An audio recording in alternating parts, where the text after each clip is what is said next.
A lot of people have been having issues with getting their visas denied. So in this video, I'm going to walk you through the step-by-step application process. I'll show you how to get a Vietnam e-visa as a Nigerian.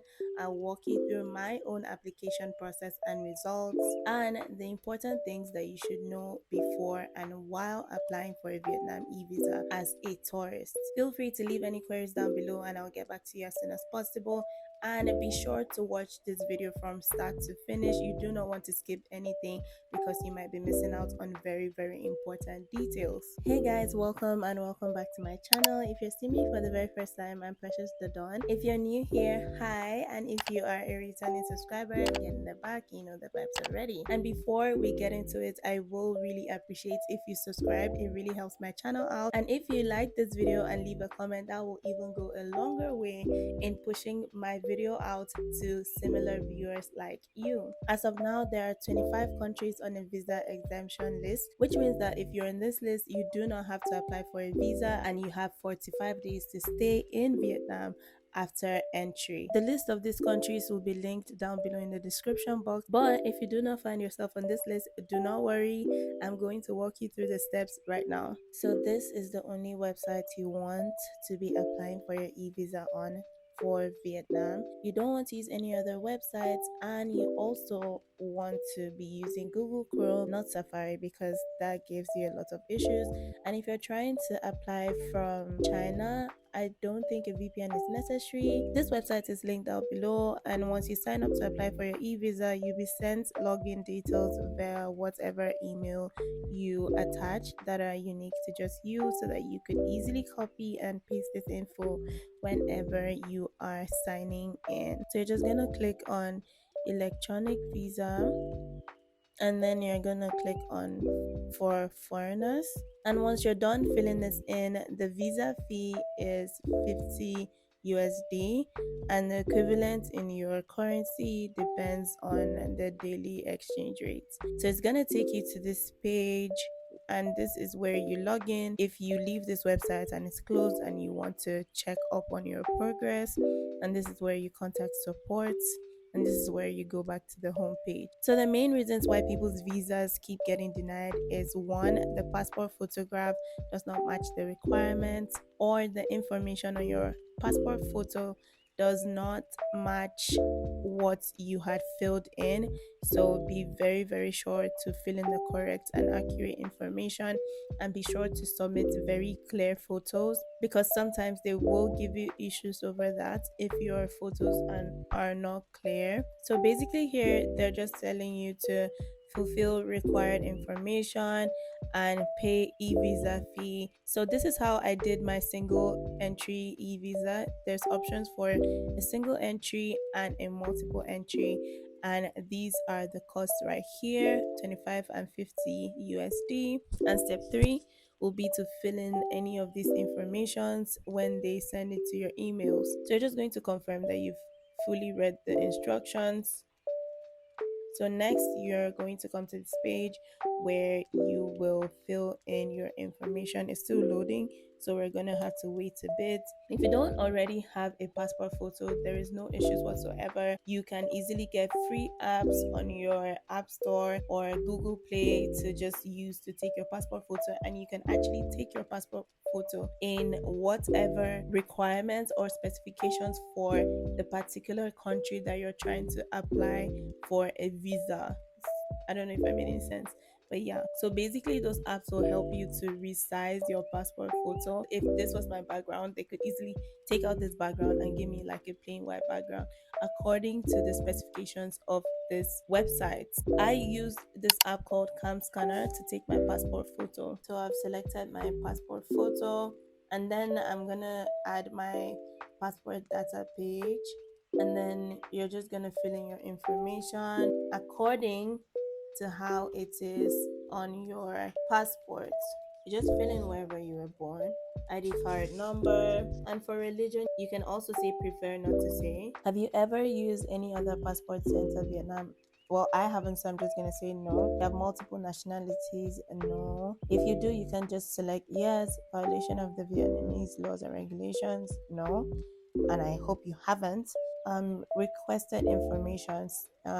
I'm going for a single entry, so I'm just gonna fill the information under here. And if you're doing multiple entry, you could fill in these.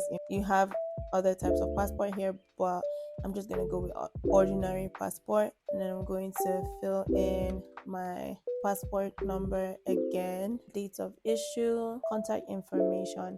So you're basically going to fill in where you currently live, your permanent residential address for wherever you live. If that's your contact address as well, you fill that in. Then whoever is your emergency contact will have to provide their information for you to fill in here. Occupation, I am a student. And then I'm going to put in the name of my school, the address, the course and study, information about the trip. The purpose of entry for me is tourism, but then there's other options there for whatever you're visiting Vietnam for. So then the next step, which is where I had a little issue, is here, the address of where I'll be staying in Vietnam, because I was going to be staying in a hotel. I selected the address for the hotel that I would be staying, and I got denied the first time because they were like, it's incorrect. But I just think that that is an inconsistency, because someone else that I was traveling with submitted their information with the same address and still got accepted while I got denied. So you fill in the address of wherever you'll be staying when you get to Vietnam, the purpose of you staying there. I'm just gonna put home stay. You could also put home stay as well. The name of whatever hotel you'll be staying at, and the phone number to contact that hotel.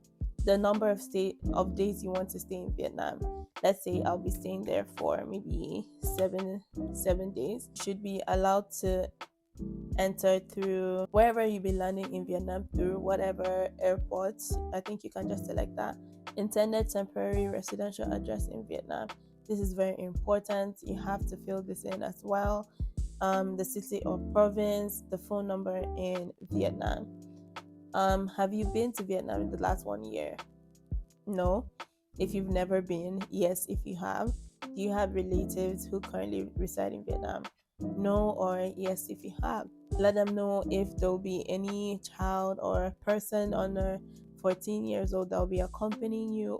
And then when you get to the insurance part, you need to fill in your intended expenses in USD, like basically the amount of money that you intend to spend in Vietnam. So I can just say 1,000 USD. It doesn't really matter, honestly, on just 1,000. And then who will cover the trip's expenses of the applicant, and then you can just say the applicant, that's you. And then, does the applicant have health insurance arranged for their stay in Vietnam? Very, very, very important. Always say yes. You don't have to fill in anything in the detail. And then the type, you can just say cash. And then detail, you can say travel insurance. I think that's fine. You can just select I assure that I have truthfully declared all the relevant details, and then you're going to fill in the captcha and then review your application form. And make sure to go over everything that you filled in before you submit, because once you have submitted, you cannot make any changes to anything you submitted. And if you've gone ahead and paid for it and you find out that there's any mistake, you're going to have to start from the beginning. You're literally going to have to start from scratch, and you're going to have to pay the visa fee again. So now when you have submitted your information, it is going to open this tab that tells you that everything is successfully completed. This registration code is going to be sent to your email, and that is what you will be using to log back in and check your information. So now we are on page 2, review your information. If you need to edit anything, just click here, and if everything is up to par, you don't have anything to change or adjust, just click on payments, and then this is where you basically check everything for the final time. There's also an option to go back if you have anything to correct, and this is what I'm going to be paying, 25 USD, and according to the exchange rate today, it's 612,750 Vietnamese dollars. So if everything is correct, well, I'm not going back to Vietnam right now, you are. So if everything is correct, you will go ahead to pay the e-visa fee. And if at any point you are having payment issues, change your web browser. Like I said before, use Google Chrome, do not use Safari. If you have watched the video until this point and you're not yet subscribed, what's the problem? Do we have beef? Help on my channel by subscribing, and stay tuned for more travel content because I'll be sharing my experiences and travels in Vietnam for you guys on my space. So other important things that you should note is that you should try to apply for your visa at least 14 working days in advance. It takes 3 working days for them to process your visa, and that means that after those 3 days, if you have anything to amend, to fix, or if you have to reapply, that's another 3 working days. It took 6 working days for my visa to be processed because the first time was cancelled. Obviously, like I mentioned, I had the residency address issue, so that was why mine was denied, and I had to like amend it. It's not like I had to apply from the start. And you also want to apply for your visa early so that it does not disturb or interrupt anything pertaining to your travel itinerary. You don't want to be having e-visa issues when you're literally supposed to travel in the next 2 days. So please, that's an extreme sport, don't do it. And also, sometimes your picture or the photo of your passport data page may be perfect, but you're still going to get denied, which is annoying. But all you need to do is take a new photo or upload a different photo, and I think it's going to work out. Again, another reason for you to try and apply early. Another very important thing is to make sure to print out your visa arrival form.